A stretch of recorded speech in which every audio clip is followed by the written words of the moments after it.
Hi, my name is Leah Day, and welcome to this video for the Building Blocks Quilt Along. We're ready to piece block number 6, and we are officially halfway through this quilt along, which is awesome. I hope that you have learned already loads about piecing and loads about free motion quilting. But we're not done yet. We've still got new things to learn, and this month we're going to learn half square triangles.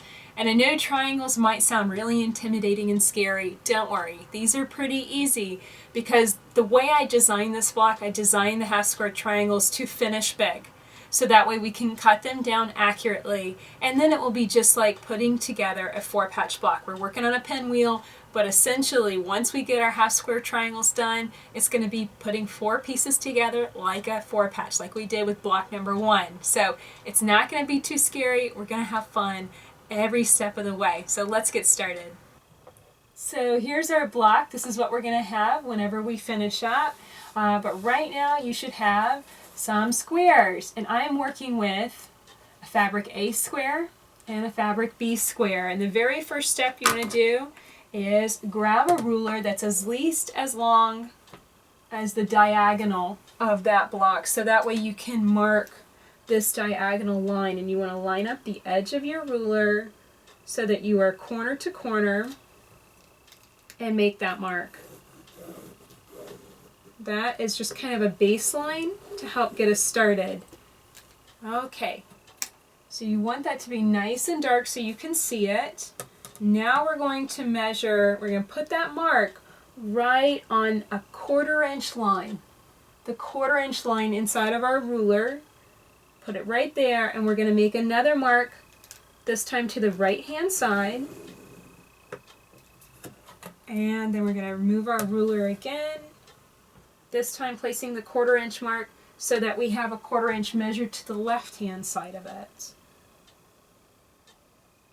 And this is one of those things, there are like little special rulers and templates and guides and stuff that will help you measure this accurately. Like, I think this is like a little Fons and Porter kind of half square triangle marker where you can, it'll help you mark the center line, and then you can mark that 1/4 inch on either side of it. You know, this works just fine. You don't really need extra things like that. They're kind of nice if you do this a whole lot though. So this is pretty much ready to go. What we're going to do, we are going to sew, we're going to stitch on the 2 outer lines. This line here and this line here. We are not going to stitch on that center line. That is really just for marking, just for placement of those 2 outer lines. We're going to cut along that line, and then we're going to separate our 2 half square triangles. We'll end up with 2 units for every one of these blocks piece. So this is really cool. Let's get on the machine and see how it works.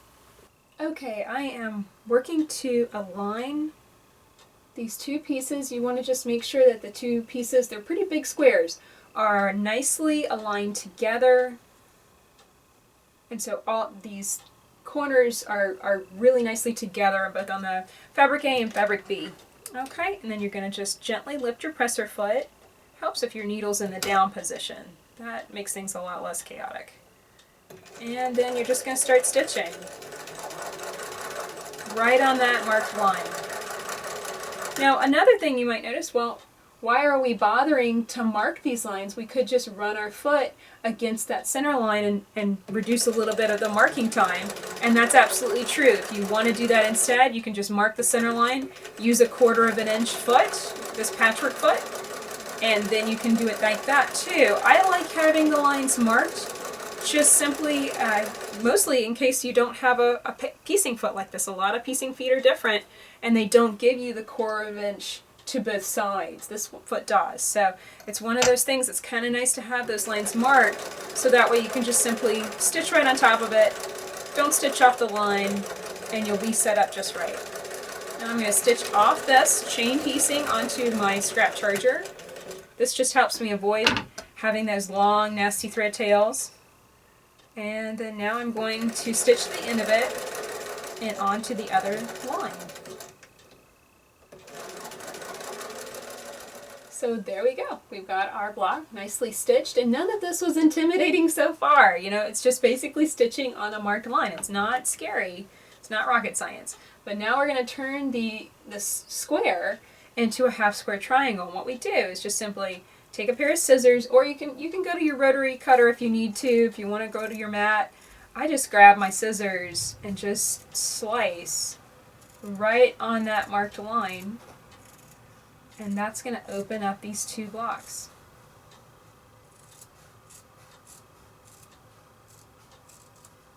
There we go. And so now's the time to be really, really gentle, because we're going to open this out, and we want to very gently finger press this open. This is our seam line, and this is a bias seam line.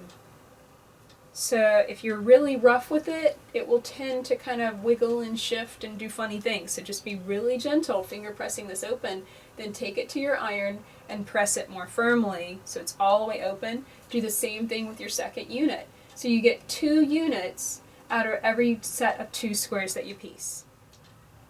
So we've got our blocks pieced, and I've carefully pressed the seam open so it's ready to go.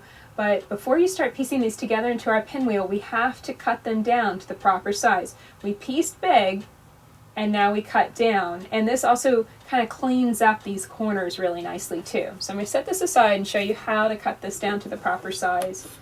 There's a couple different things you want to line up with your ruler. You want to line up to the start. Your first lines really need to be cut kind of off that diagonal line that's on your ruler, that 45-degree line on your ruler. And I'm lining this up right in the middle. It's a pretty thick line, which means it's a little harder to line up. And this is where you might notice if that line is a little wobbly-bobbly, that might be that you were a little rough with the seam, because it is a bias seam. It's very delicate. You need to be kind of gentle. So that looks good to me. I'm basically just lining up that mark, getting myself a nice straight edge to cut against on this side. There we go. And I'm actually going to just move my body around this table and make this cut and not move my ruler. There we go. Now clean that up nicely. Okay, and then I can kind of spin this around and make this other cut. And this is, at this point, you want to line up your 5 1/4 inch mark, because that's the size of the square that we need finished. 5 1/4 on both the side and the bottom, and then you also want to line up that 45-degree mark. So it's a lot of things to be lining up all at once. And just take your time with this. Just trim. And I'm rotating my whole body as I make this last cut, so that is okay. There we go. So that's ready to go. Go on ahead and cut down all of your pieces. So you have 4 of these cut down to 5 1/4, and we'll be ready to put them together into our block. Okay, so here's our pieces nicely arranged and ready to piece together. And the only place that might be a little bit of challenge is when we come to matching this whole center area. So let's first get started by layering one piece on top of the other to make 2 units. We're going to stitch this seam line with a 1/4 inch seam, and then we'll start working to match this center section very carefully so it all comes together just right. As you get ready to piece this, this is the thing that I always kind of pay attention to as I'm piecing half square triangles together like this. I'm very, very careful with this starting area because you've got so many seam allowances here. You've got basically 3 layers of fabric you're going to be stitching through. So it's important to just take your time and kind of lay those fabrics together, make sure everything is nicely arranged and right on top of one another. I don't usually pin it, but you do want to use some pressure in your fingertip here as you send it through the machine. That looks good to me. And remember to use that nice narrow stitch length. 1.5 millimeters is going to lock these blocks together so nothing will come out, and that lets us get away with pressing our seam allowances open.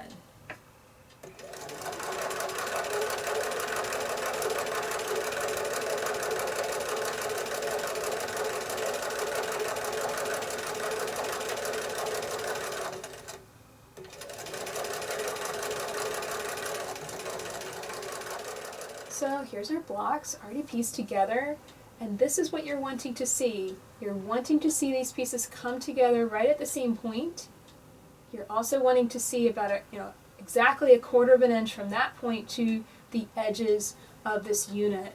And you can even take your ruler, and this is a really, really good habit to get into. Take your ruler and measure it.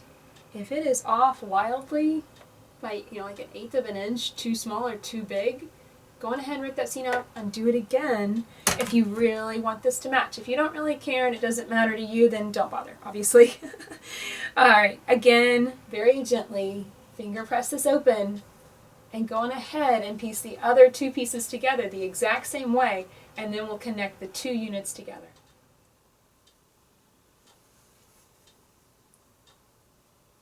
Okay, so just like for matching up the seam for the 4-patch block, block number 1, we're going to very carefully match up the seam line, match up the edges, and I do this by lining it up carefully, pinching, kind of pulling it down, making sure everything is just dead on, perfect spot. And that looks pretty good to me. Because there's so many seam allowances, I'm going to pin kind of further out, a little further out that way. I'm also going to place a pin on the opposite side of all those seam allowances, so hopefully things won't shift downward too badly. So that looks good. I come out here and make sure I'm starting with everything nicely together too. There we go.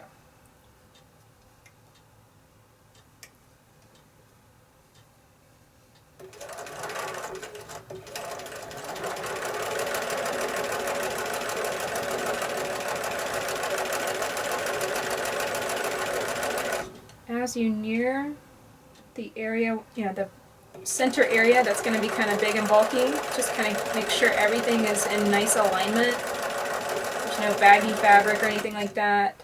I probably am going to stitch very, very close to these pins. And then take them out.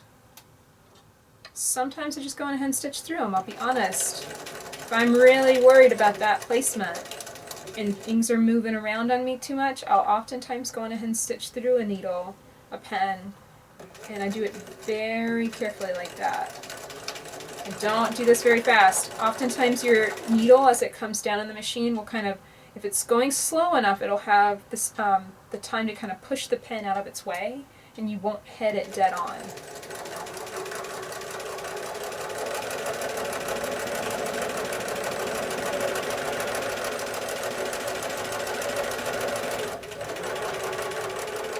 So here's the block finished, and let's take a look. We want to probably reduce a little bit of this seam allowance here by pressing it open. You could even come in here and clip these little kind of triangles just a little bit. Kind of clip that out. That's pretty bulky, and it's not necessary as long as you don't clip your piecing stitching. I'm not clipping through anything important there. I'm just reducing some of that bulk in the seam allowance. And so that way this will press open. You want to finger press it really firmly in this center section, and then take it to your iron. Actually, finger press the whole length of the seam, so that way it's nice and open before you take it and press it with your iron. And like I said, you can reduce a lot of this bulk in this section just simply by carefully clipping out little pieces of that seam allowance. And let's flip it over so we can see the join. That's what mine look like. Is it absolutely perfect? If I'm being really nitpicky with myself, which I used to be really nitpicky with myself, I'd say, oh, that piece is just a little blunted, Leah, and, oh, that piece isn't quite perfect. I'm really a lot nicer to myself than I used to be, so I'm looking at it now going, that looks really good, so I'm happy with it. So this is something important I really want to emphasize, and that is to be very kind to yourself. I used to have a monster in my head, I still do to a certain degree, as far as the criticism goes.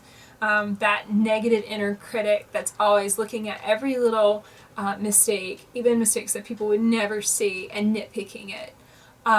It's torture to live with that in your head, and the more you give into it and say, oh, I'm so terrible at this, I suck, I'm terrible at quilting, I can't match anything to save my life, the more you give into that and feed it, the worse it is, the more power it has over you, the more it becomes true.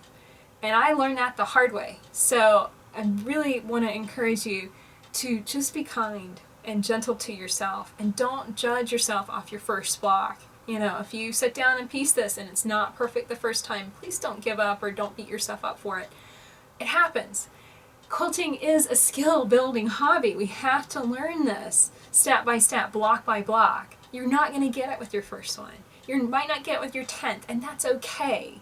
It's not the end of the world. We're going to come back to half square triangles again and learn this in different blocks through the rest of the year. They're not terrifying, but they're one of those things that matching everything perfectly, sometimes it just doesn't happen, and that's okay. Matching seams, you need to understand this. I really want to nail it into your head. It does not make a quilt a quilt. Matching perfectly, everything lining up just right, it does not make, a quilt that doesn't have that doesn't make it, bad or something like that. It doesn't affect the structural integrity of the quilt. So when you finish it, it's still going to work and do its job the same way. So keep that in mind and don't beat yourself up. Just piece, and then next we're going to quilt. You need to make 4 of these blocks. We're going to quilt it 4 times this month. And we're going to have loads of fun learning some really awesome quilting designs, so I hope that you will join me for that. So my name is Leah Day, and this has been a video for the Building Blocks Quilt Along. Find your copy of the Building Blocks quilt pattern at leahday.com and join us as we learn how to piece and free motion quilt together through all of 2014. I really hope that you'll join us and, learn how to do this, but also learn how to do it without that criticism and that need for perfection. I really hope that that's something that I can help bring to your sewing experience and understand that we're still making something beautiful and warm and comforting that you're going to love. And you're going to love it even more if you learn how to let that need for perfection go. I certainly do. So join me for this and find everything you need at leahday.com. Until next time, let's go quilt.